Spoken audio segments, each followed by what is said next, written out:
तो students,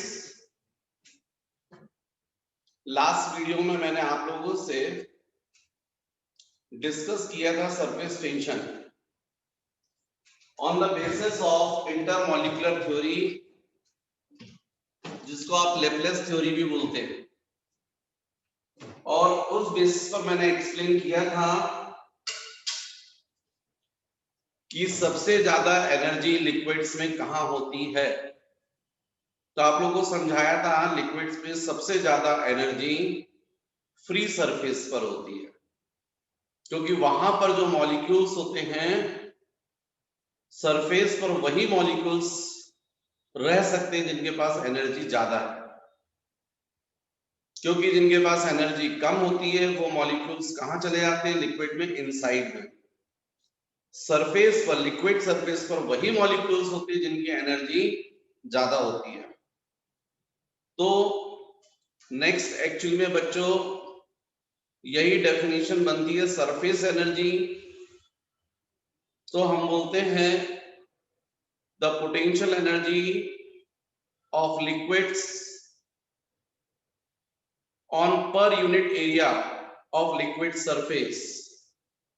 The potential energy stored in on liquid surface per unit area is called surface energy. Second definition ऐसे भी बोल सकते हैं कि यदि हम लिक्विड का सरफेस एरिया इंक्रीज करें पर यूनिट एरिया,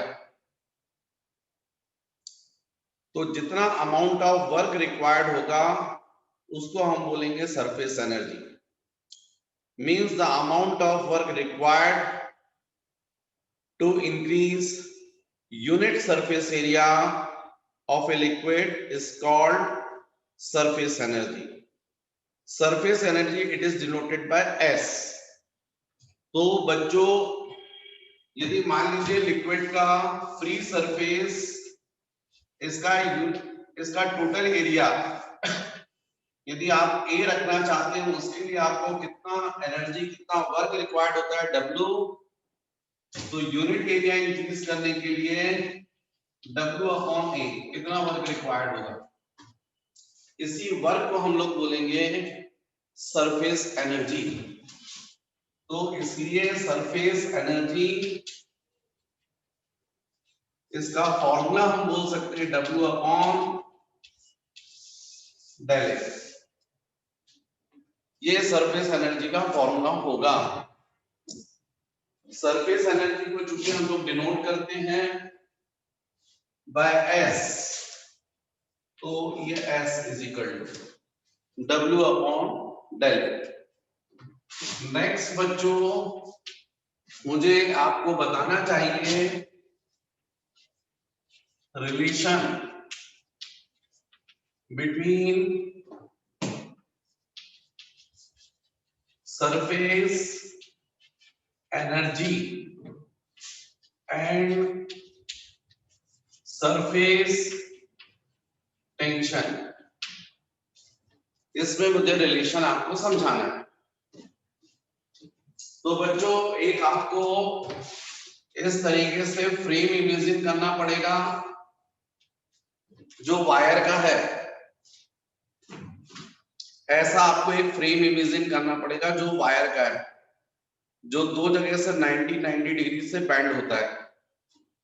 और इसी में यदि हम इस तरीके से एक और वायर हो जिसके एंड्स इस तरीके से सर्कुलर बैंड हो, सर्कुलर एंड हो, इसको हम इस फ्रेम पर, जैसा मैं डायग्राम में शो करने वाला हूं, उस डायग्राम के अकॉर्डिंग हम पहना देते हैं। तो हम यहां पर इस तरीके से इस वायर को पहना दें। एक्चुअली में इसको बच्चों हम लोग बोलते हैं स्लाइडर। ये जो ए बी दिख रहा है आपको, इसको हम बोलते हैं स्लाइडर, क्योंकि ये इस वर्टिकल लेग पर स्लाइड कर सकता है, इसलिए इसको बोलते हैं स्लाइडर। अब बच्चों इसको यदि हम सोप फिल्म में, सोप वाटर में इमर्स करें, डुबा दें, और जब बाहर निकालेंगे तो यहां पर सोप फिल्म बन जाएगी। यहां पर सोप फिल्म बन जाएगी, सोप फिल्म, सोप वाटर से सोप फिल्म बनेगी।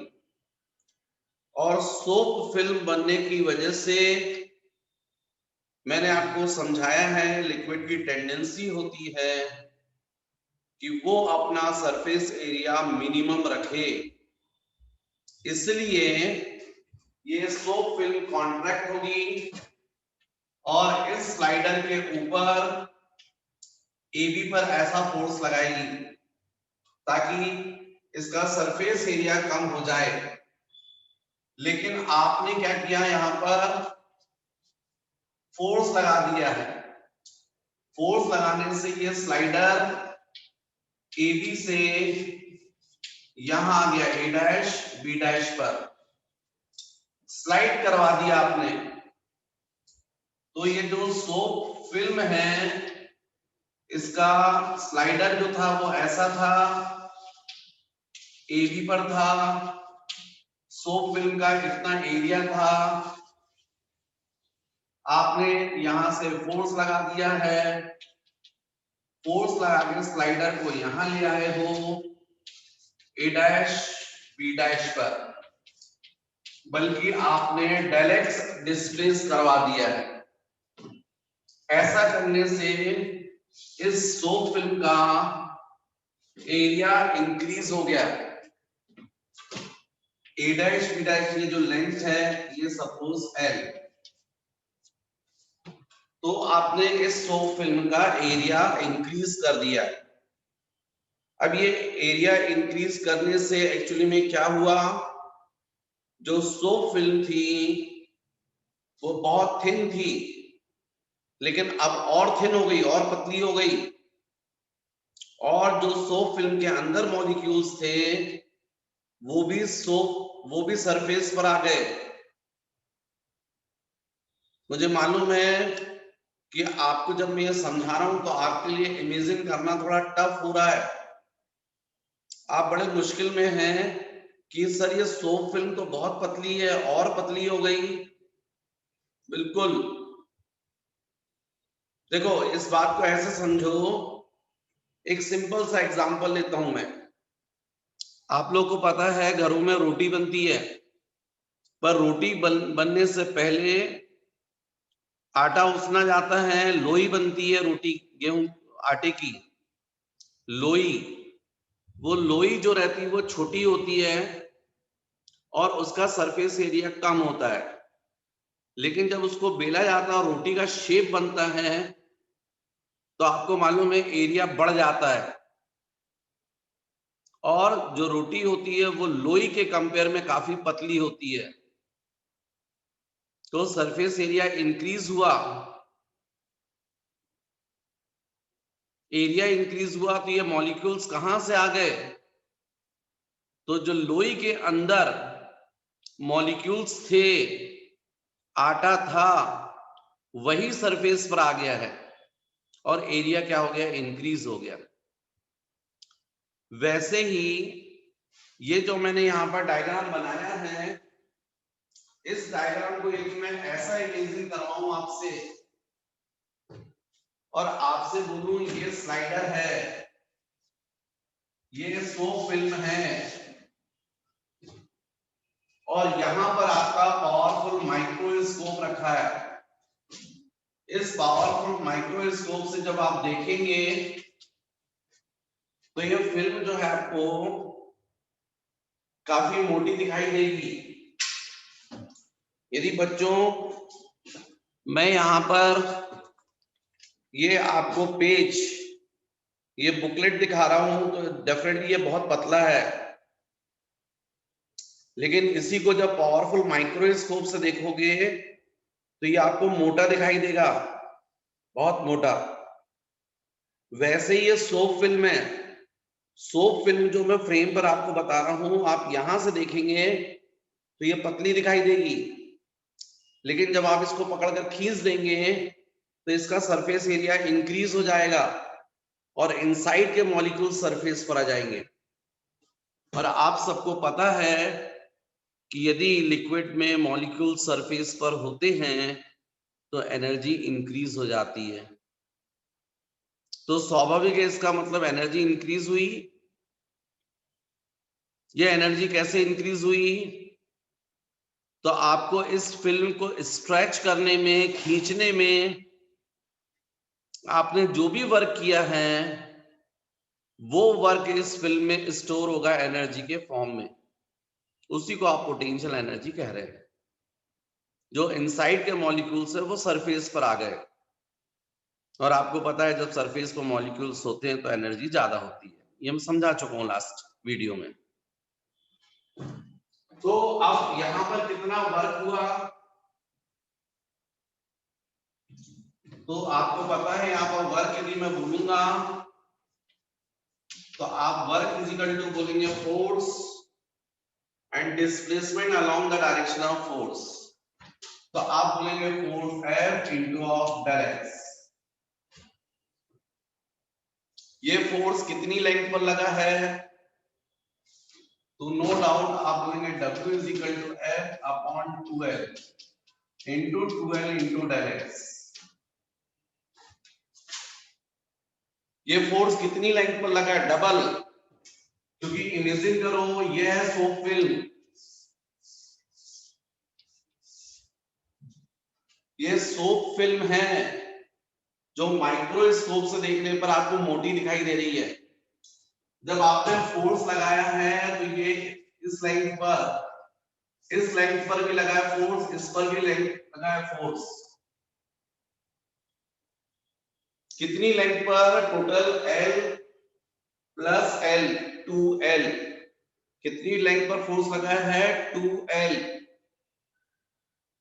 आपको पता है फोर्स अपॉन लेंथ होता है सरफेस टेंशन। तो स्वाभाविक है यहां पर आप बोलेंगे F अपॉन 2L को सरफेस टेंशन। यदि L लेंथ पे लगता है तो सरफेस टेंशन होता है F अपॉन L, और यदि 2L लेंथ पे लगेगा तो F अपॉन 2L हो जाएगा, वो भी सरफेस टेंशन ही है। सरफेस टेंशन तो मतलब फोर्स किस पर लगना चाहिए? जितनी भी लेंथ पर लगे। अब ये F फोर्स किस पर लग रहा है? टोटल 2L लेंथ पर, इसलिए T हो जाएगा। और ये क्या होगा? Del A total change in area, क्योंकि जब आपने यहाँ फोर्स लगाया है तो फिल्म ऐसी इंक्रीज हो गई है। ये जो है डेल एक्स है, ये इतना डेल एक्स, और ये L है, तो L इंटू डेल एक्स ये अपर सरफेस इसका एरिया, और L इंटू डेल एक्स इस लोअर सरफेस का सरफेस एरिया। क्योंकि इस फिल्म पर दो सरफेस होंगे ना, तो इसलिए यहां पर इसको अपन बोल सकते हैं total change in area L into del x plus इसके नीचे वाली भी सरफेस पर L इंटू डेल एक्स। तो आप बोलोगे twice of L into del x, total change in area. तो इस तरीके से आपको फॉर्मूला मिल रहा है 1 is equal to T into del a, या W is equal to del a, W upon del a is equal to T। इसी को तो आप सरफेस एनर्जी बोल रहे थे, क्योंकि आपको मालूम है surface energy S is equal to W upon del a, मतलब आप S is equal to T भी बोल सकते हैं।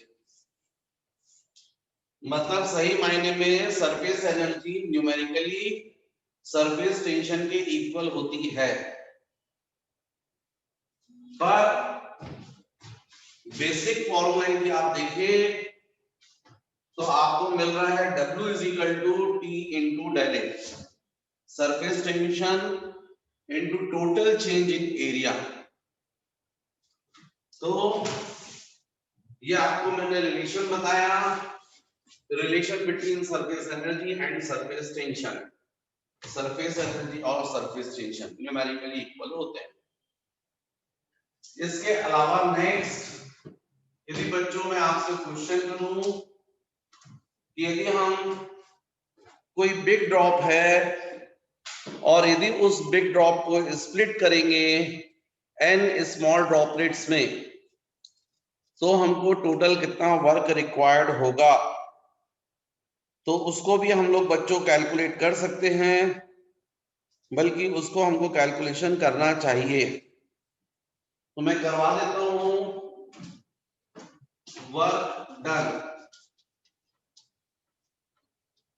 व्हेन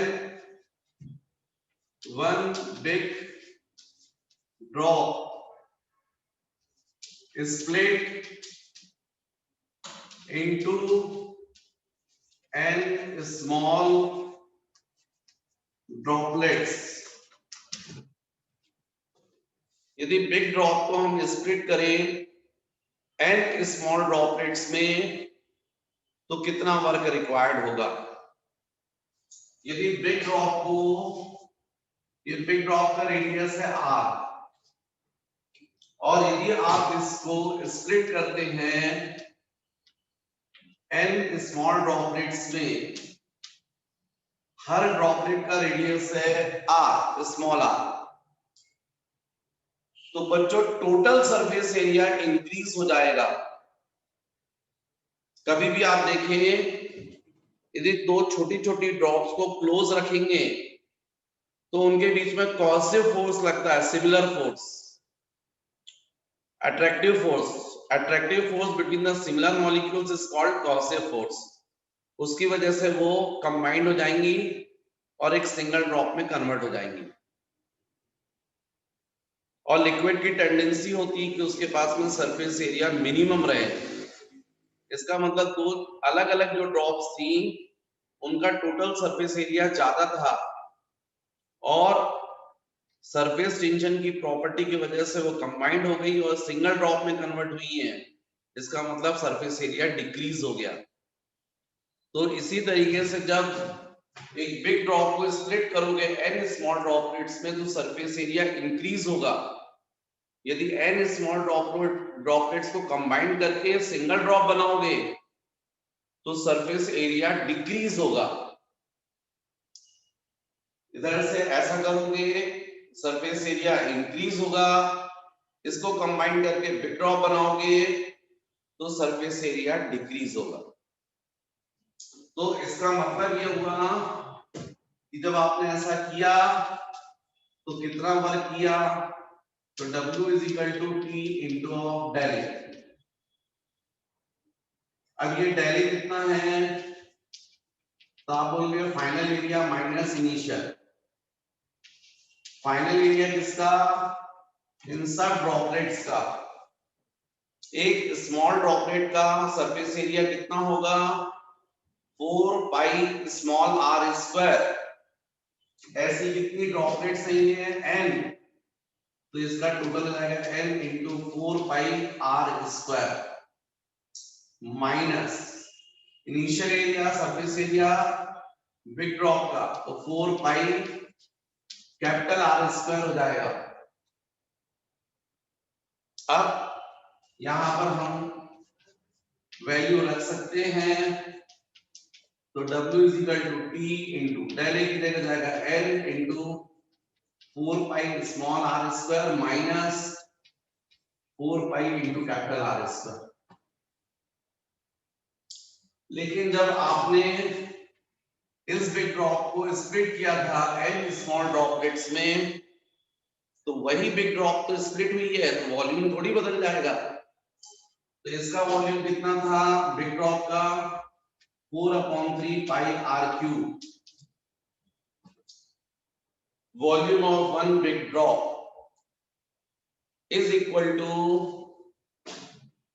इनका n times of 4/3 pi r cube. एक स्मॉल ड्रॉपलेट का वॉल्यूम कितना होगा, 4/3 pi r cube, small r cube. ऐसी टोटल कितनी है n, तो टोटल वॉल्यूम हो जाएगा इसका n टाइम्स। ये टोटल वॉल्यूम किसके इक्वल होगा, बिग ड्रॉप के। अब यदि आप देखेंगे तो यहाँ कैंसिल हो गया, 4/3 कैंसिल हो गया। इसका मतलब यदि क्यूब रूट लेते हैं तो r is equal to n to the power 1/3 into small r, ये आ जाएगा, या r upon n 1/3 is equal to small r। जो स्मॉल ड्रॉपलेट है उसका रेडियस हमने कैलकुलेट कर लिया है बिग ड्रॉप के रेडियस के फॉर्म में। अब इसकी वैल्यू को हम यहां पर सब्स्टिट्यूट कर देंगे तो हमारी ये स्टेप कंटिन्यू हो जाएगी। पर बच्चों मेरे पास बोर्ड पर जगह नहीं है और मुझे मालूम है आपको नोट्स बनाना है, तो मैं पहले थोड़ी देर साइड में हट जाता हूं, आप वीडियो पॉज करके नोट्स बना सकते हो, फिर उसके बाद मैं इसको कंटिन्यू कर देता हूं।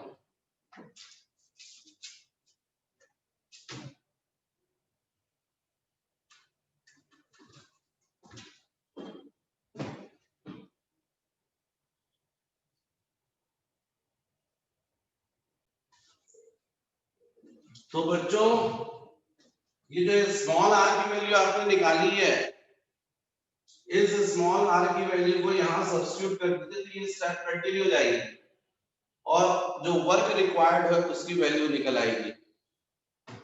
तो W is equal to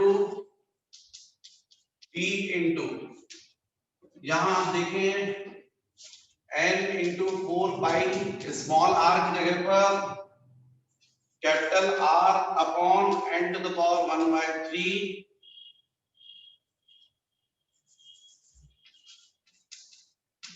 square, ये स्मॉल r स्क्वायर है ना, स्मॉल r की वैल्यू है माइनस 4 कैपिटल R स्क्वायर। तो W is equal to T into 4 R square common, ये जाएगा n upon n to the power 2/3 minus 1। भाई जब स्क्वायर आती है n टू द पावर 2/3 हो जाएगा ना, तो 2/3 और ये n है, ये 1 है, तो W is equal to T into 4 R square n to the power 1 minus 2/3 minus 1 means W is equal to T into 4 R square n to the power 3 minus 2 1/3 minus 1। तो आप इस फॉर्मूले की हेल्प से डायरेक्ट वर्क कैलकुलेट कर सकते हैं।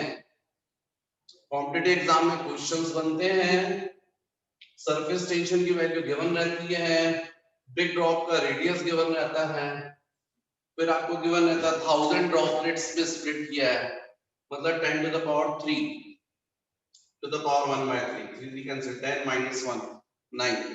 तो इस तरीके से फिर आप सॉल्व करते हैं, तो इस डायरेक्ट फॉर्मूले की हेल्प से आप वर्क कैलकुलेट कर सकते हैं।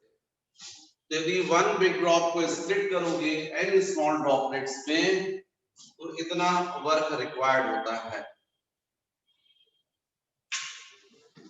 तो बच्चों आप यदि नोट्स बनाना चाहते हैं तो वीडियो को पॉज करके आप नोट कर सकते हैं।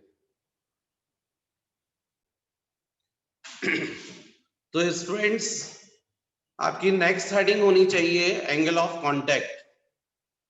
What is angle of contact?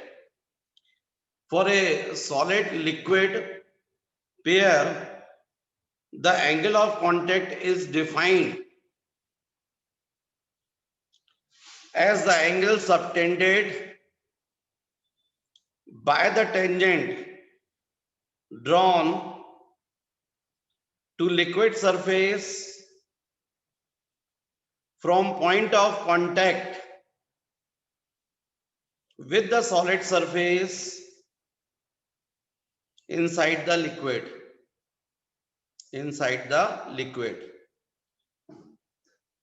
यदि कभी भी आप देखें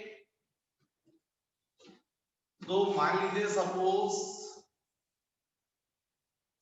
आपने इस तरीके से किसी लिक्विड को लिया है तो आपको देखने मिलेगा ये फ्री सरफेस कुछ ऐसा होगा।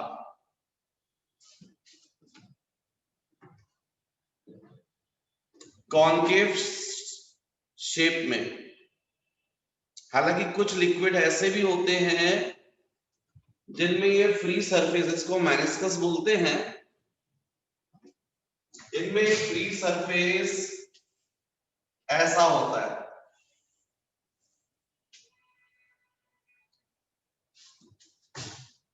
जैसे वाटर को यदि आप ग्लास में लेते हैं या टेस्ट ट्यूब में लेते हैं तो आपको ऐसा शेप दिखाई देगा,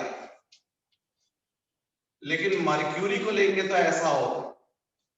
थर्मामीटर में देखा होगा आपने। तो ये जो लिक्विड है सॉलिड को जिस पॉइंट पर कांटेक्ट कर रहा है उस पॉइंट पर यदि हम लिक्विड सरफेस पर टेंजेंट ड्रॉ करें, ये पॉइंट ऑफ कांटेक्ट है, ये ऐसा टेंजेंट, या ये पॉइंट ऑफ कांटेक्ट है तो ऐसा टेंजेंट लिक्विड सरफेस पर, तो ये जो एंगल है इनसाइड द लिक्विड इसको हम बोलते हैं एंगल ऑफ कांटेक्ट। या ये टेंजेंट ड्रॉ किया आपने तो सॉलिड सरफेस से ये वाला एंगल इनसाइड द लिक्विड, इसको बोलते हैं एंगल ऑफ कांटेक्ट।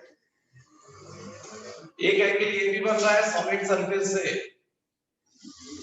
लिक्विड के बाहर, आउटसाइड द लिक्विड, ये वाला नहीं, ये वाला नहीं, इनसाइड द लिक्विड, इसको बोलते हैं एंगल ऑफ कांटेक्ट। मतलब यदि हम लोग लिक्विड सॉलिड पेयर लें और पॉइंट ऑफ कांटेक्ट जो होता है उस पर टेंजेंट ड्रॉ करें लिक्विड सरफेस पर, तो ये टेंजेंट सॉलिड सरफेस से लिक्विड के अंदर इनसाइड द लिक्विड जो एंगल फॉर्म करता है उसको बोलते हैं एंगल ऑफ कांटेक्ट। तो ये एंगल ऑफ कांटेक्ट बच्चों, कुछ लिक्विड ऐसे होते हैं जिनमें एक्यूट होता है और कुछ लिक्विड ऐसे होते हैं जिनमें एंगल ऑफ कांटेक्ट ऑब्ट्यूज होता है। कुछ लिक्विड्स में एंगल ऑफ कांटेक्ट एक्यूट और कुछ लिक्विड्स के लिए एंगल ऑफ कांटेक्ट ऑब्ट्यूज होता है। जिन लिक्विड के लिए एंगल ऑफ कांटेक्ट एक्यूट होता है उनका फ्री सरफेस, ये फ्री सरफेस कैसा होता है, कॉनकेव। और जिन लिक्विड्स के लिए एंगल ऑफ कांटेक्ट ऑब्ट्यूज होता है उनका फ्री सरफेस कैसा होता है, convex. For those liquids which have angle of contact obtuse, the free surface of such liquids convex, and the liquids for which the angle of contact is acute, the free surface of those liquids it should be concave. अच्छा, ऐसे जो liquids होते हैं बच्चों जिनके लिए angle of contact acute होता है, ये हमेशा सॉलिड सरफेस को वेट कर देते हैं। इट वेट सॉलिड सरफेस, ये सॉलिड सरफेस को क्या कर देते हैं, गीला कर देते हैं। आपने प्रैक्टिकली देखा होगा जो वाटर है वो ग्लास को भिगो देता है, लेकिन ऐसे लिक्विड्स जिनके लिए एंगल ऑफ कांटेक्ट ऑब्ट्यूज होता है ये सॉलिड सरफेस को वेट नहीं करते हैं, do not wet solid surface. ये सॉलिड सरफेस को गीला नहीं करते हैं। ऐसे जो लिक्विड्स हैं जिनके लिए एंगल ऑफ कांटेक्ट एक्यूट होता है इनमें जो एडिसिव फोर्स होता है, adhesive force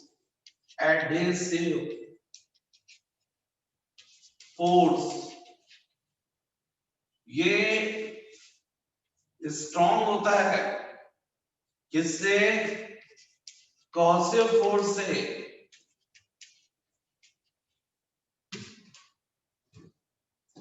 What is adhesive force? Force of attraction between the dissimilar molecules. मतलब ग्लास के जो मॉलिक्यूल्स है और वाटर के मॉलिक्यूल्स, इनके बीच में जो फोर्स लगता है वो स्ट्रॉन्ग होता है as compare to cohesive force. Cohesive force किसमें होगा? जो वाटर के मॉलिक्यूल्स हैं उनके बीच में, तो वो वीक है।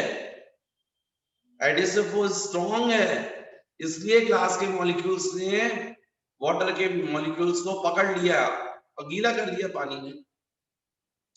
लेकिन ऐसे लिक्विड्स जिनमें एंगल ऑफ कांटेक्ट ऑब्ट्यूज होता है, इनमें एडिसिव फोर्स सॉरी, हाँ ठीक है ना, कोई प्रॉब्लम नहीं, चलो ठीक है, कॉसिव फोर्स कर देता हूं। कॉसिव फोर्स ये स्ट्रॉन्ग होता है एडिसिव फोर्स से, या एडिसिव फोर्स वीक होता है कॉसिव फोर्स से। कॉसिव फोर्स मतलब force of attraction between the similar molecules. तो मर्क्यूरी के जो मॉलिक्यूल्स होते हैं, इनके बीच में अट्रैक्टिव फोर्स स्ट्रॉन्ग होता है। ग्लास मर्क्यूरी के ऊपर क्या लगाता है? एडिसिव फोर्स, वो वीक होता है।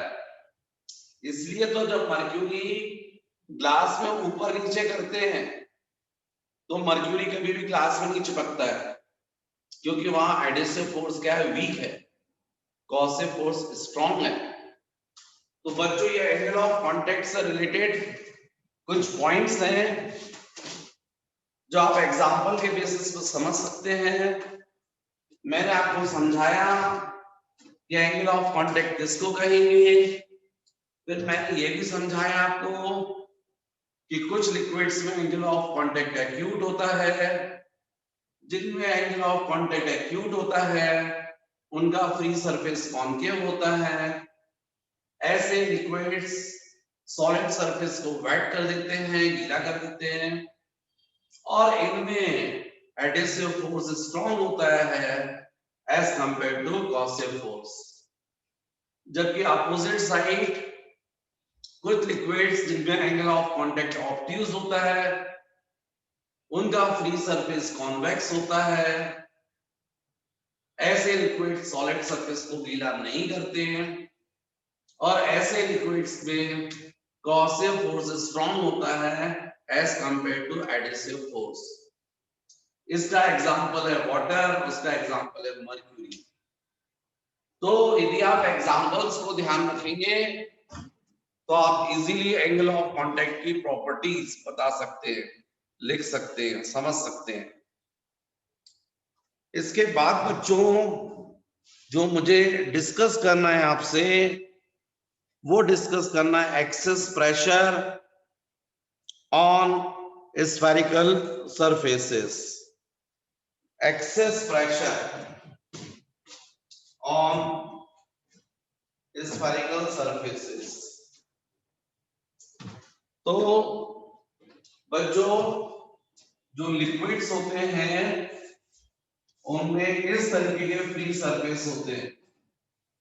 कुछ लिक्विड्स ऐसे होते हैं जिनका फ्री सरफेस बिल्कुल प्लेन होता है, जिनमें प्लेन कंटेनर में लेंगे तो ऐसा होता है।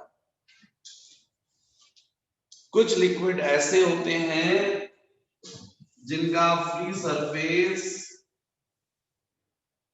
कॉन्केव होता है, और कुछ लिक्विड्स ऐसे होते हैं जिनका फ्री सरफेस कॉन्वेक्स होता है। यहां पर इसको यदि मैं बोलूं एक्सटर्नल प्रेशर और ये मैं बोल दूं इंटरनल प्रेशर लिक्विड की वजह से। तो ऐसे लिक्विड्स में P1 is equal to P2। External pressure और इंटरनल प्रेशर दोनों इक्वल होते हैं, जबकि ऐसे लिक्विड में जो P1 होता है वो ग्रेटर होता है P2 से। यहाँ P1 मैंने क्या बोला, external pressure, P1 external pressure, और P2 में बता रहा हूं आपको internal pressure due to liquid. तो ऐसे लिक्विड्स जिनमें फ्री सरफेस कॉन्वेक्स होता है उनमें एक्सटर्नल प्रेशर वीक होता है और इंटरनल प्रेशर स्ट्रॉन्ग होता है। आप देखिए जितने लिक्विड्स होते हैं उनकी ड्रॉप्स स्फेरिकल होती हैं, ड्रॉप्स, या सोप फिल्म, सोप बबल वो भी स्फेरिकल होती है। तो ये जो है कॉन्केव साइड है और ये जो है वो कॉन्वेक्स साइड है। तो बच्चों यहां भी आपको दिखाई दे रहा है P1 मैंने बोला ग्रेटर, मतलब मान लीजिए इधर की वैल्यू है सपोज 12, ये वैल्यू है 10, तो एक्सेस प्रेशर कितना हुआ 2, किस साइड से, कॉन्केव साइड से। वैसे यहां पर मैंने बताया P2 ग्रेटर है, तो सपोज ये 12 और ये 10, तो एक्सेस प्रेशर कितना हुआ 2, किस साइड से, कॉन्केव साइड से। तो हमेशा एक्सेस प्रेशर जो होता है वो किस साइड से होता है, कॉन्केव साइड से। इस साइड से जो प्रेशर होगा वो हमेशा स्ट्रॉन्ग होगा, P2 ये P1, तो P2 जो होगा वो ग्रेटर होगा P1 से। हमेशा कॉन्केव साइड से जो प्रेशर होता है वो स्ट्रॉन्ग होता है।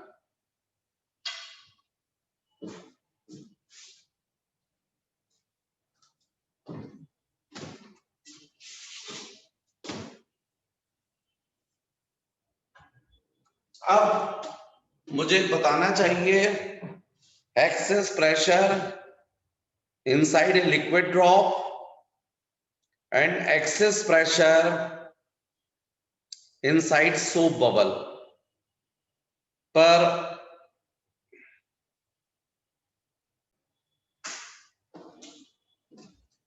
नेक्स्ट बच्चों मुझे आपको बताना चाहिए excess pressure inside a drop. तो ये होगा ड्रॉप, ड्रॉप में अंदर लिक्विड रहेगा बच्चों,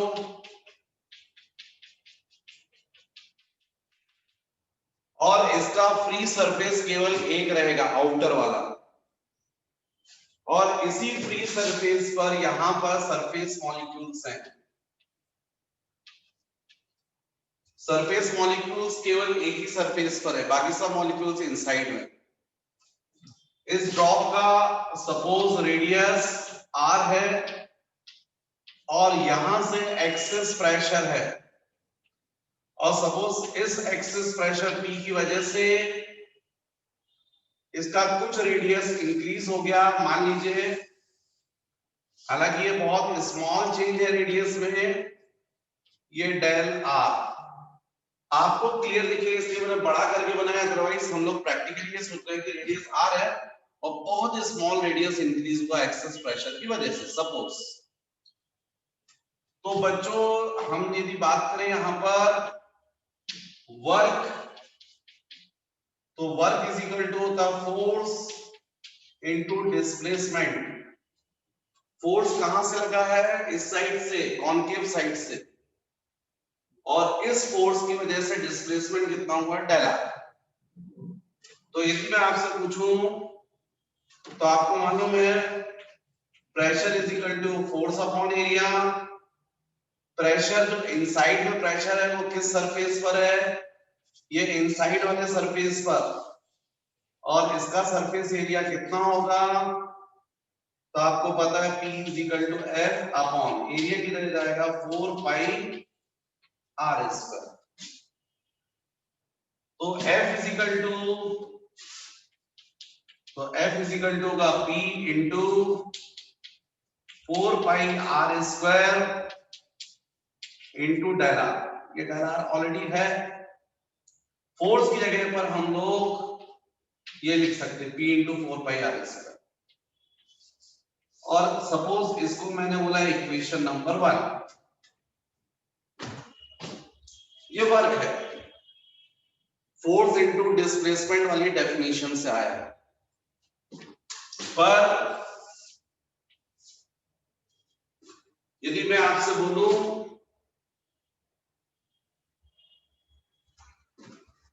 सरफेस टेंशन की डेफिनेशन से, तो अभी थोड़ी देर पहले आपने किया था W is equal to T into del A, जब सरफेस एनर्जी मैंने बताया था तब, तो आपने W upon del A surface energy is equal to surface tension बोला था। तो W is equal to T into del A।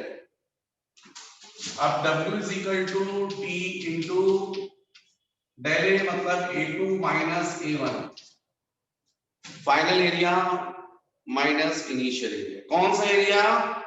जिसमें मॉलिक्यूल सरफेस पर है, ये आउटर वाला। तो ये जाएगा W T इंटू A2 कितना हो जाएगा? 4 pi R plus del R square minus A1 मतलब 4 पाई R स्क्वायर। जो पहले स्फीयर था, लिक्विड था, उसका रेडियस R, और जो बाद में ड्रॉप बनी है उसका रेडियस है R प्लस डेल आर। तो इसलिए ये आ जाएगा। अब W is equal to T into, यहां पर 4 पाई कॉमन निकल गया, यहां से आप R स्क्वायर को कॉमन निकाल सकते हैं, तो यहां बचेगा 1 plus del R upon R square minus R square, क्योंकि 4 पाई आप ऑलरेडी कॉमन निकाल चुके थे। अब W is equal to T into 4 pi R square को भी कॉमन निकाल लीजिए, तो 1 plus del R upon R square minus 1। अब यहां पर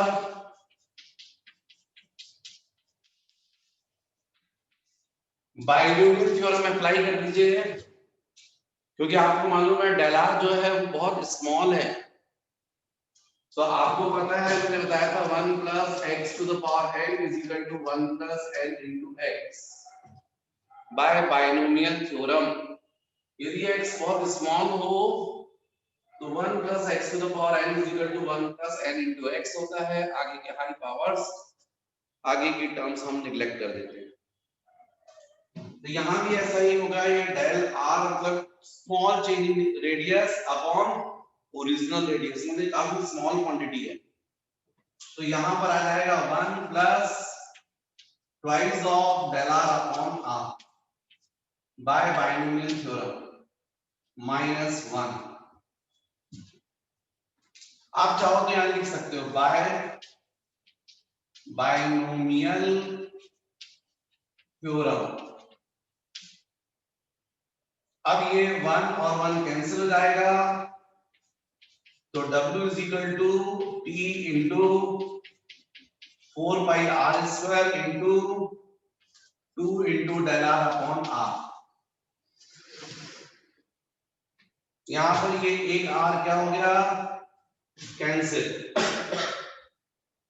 सो W इज इक्वल टू, ये 2 इसमें मल्टीप्लाई जाएगा तो T into 8 pi R into del R। ये हो गया आपके पास में equation number 2। 1 and 2 by 1 and 2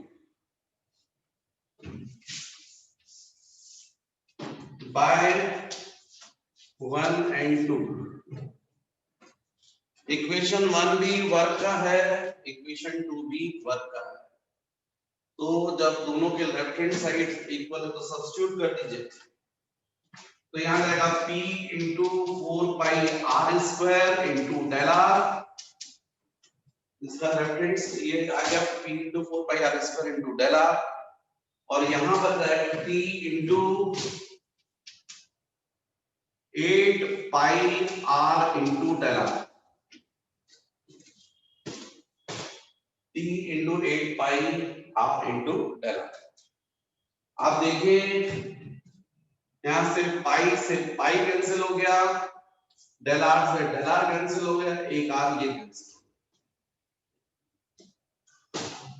4 से ये 2 हो जाएगा।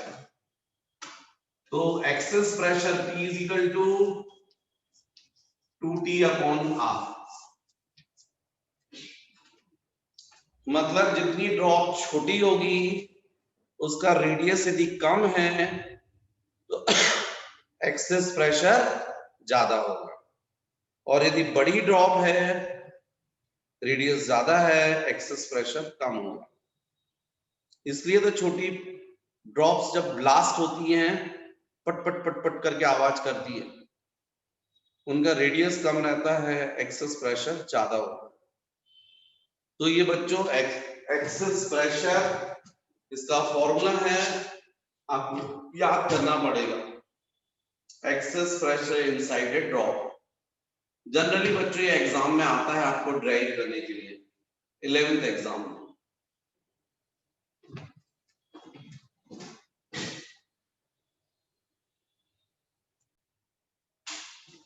तो बच्चों जैसे ही आपने एक्सेस प्रेशर निकाला है इनसाइड ए ड्रॉप, बिल्कुल वैसा ही हमको एक्सेस प्रेशर फाइंड करना है inside a soap bubble. Inside a soap bubble. अब सोप बबल यदि मैं बोल रहा हूं तो वो हॉलो स्फीयर होगा। आप लोग को मालूम है सोप बबल ऐसी होती है, इनसाइड में कुछ नहीं रहेगा, एयर रहती है, सोप फिल्म की बनी रहती है। हालांकि सोप फिल्म की अपनी थिकनेस होगी, तो यदि उस थिकनेस को मैं शो करूं तो ऐसे होगी। इसका मतलब सोप फिल्म में जो मॉलिक्यूल्स होते हैं वो फ्री सरफेस पर जो होंगे वो यहां भी होंगे और यहां भी होंगे और यहां भी होंगे। ये सोप फिल्म है, तो सोप फिल्म में जो मॉलिक्यूल्स होते हैं फ्री सरफेस पर, ये आउटर और इनर दोनों पर होंगे। ये सोप फिल्म टोटल हॉलो होगी, अंदर जो है वो लिक्विड नहीं रहेगा। अब इस सोप फिल्म का रेडियस R, और यहां से मान लीजिए एक्सेस प्रेशर है, इस प्रेशर की वजह से फोर्स लग रहा है, फोर्स की वजह से साइज बढ़ गया है, और radius R plus del R हो गया। कितना इंक्रीज हो गया? Del R। तो यदि मैं बोलूंगा W, तो फिर से आप बोलोगे W is equal to force into displacement. तो डिस्प्लेसमेंट डेल R। फोर्स कहां से है? जो इनसाइड से लगेगा एक्सेस प्रेशर की वजह से। तो फिर से pressure is equal to force upon area. Pressure is equal to force upon, ये कौन सा एरिया जिस पर फोर्स लग रहा है? तो फोर्स किस पर लग रहा है? ये इनर एरिया पर, और इसका सरफेस एरिया कितना होगा? 4 पाई R स्क्वायर। तो फोर्स इज इक्वल टू क्या होगा? Pressure into 4 pi R square. तो फोर्स की जगह पे सब्स्टिट्यूट कर दिया, इक्वेशन नंबर 1 सेम बिल्कुल जैसा ड्रॉप है उसमें वैसा ही। फिर बाकी W इज इक्वल टू क्या होता है? T into del A। What is del A? Increase in area. कौन सा एरिया? Surface area. तो सरफेस एरिया की इंक्रीज हो गया तो बबल के केस में तो दो सरफेस हो गए, एक आउटर वाला भी और एक इनर वाला भी। जब साइज बढ़ेगा बबल का तो आउटर जो सरफेस है उसका भी साइज बढ़ेगा और इनर सरफेस का भी। जो मॉलिक्यूल्स फिल्म के अंदर होंगे वो मॉलिक्यूल्स कहां जाएंगे? सरफेस पर, और यहां जाएंगे सरफेस पर। जो फिल्म रहेगी सो फिल्म पहले मोटी थी तो पतली हो जाएगी आगे चल के। लेकिन सरफेस एरिया यदि बोलोगे तो कौन सा इंक्रीज होगा? आउटर भी और इनर भी, मतलब दो सरफेस। तो इसलिए T इंटू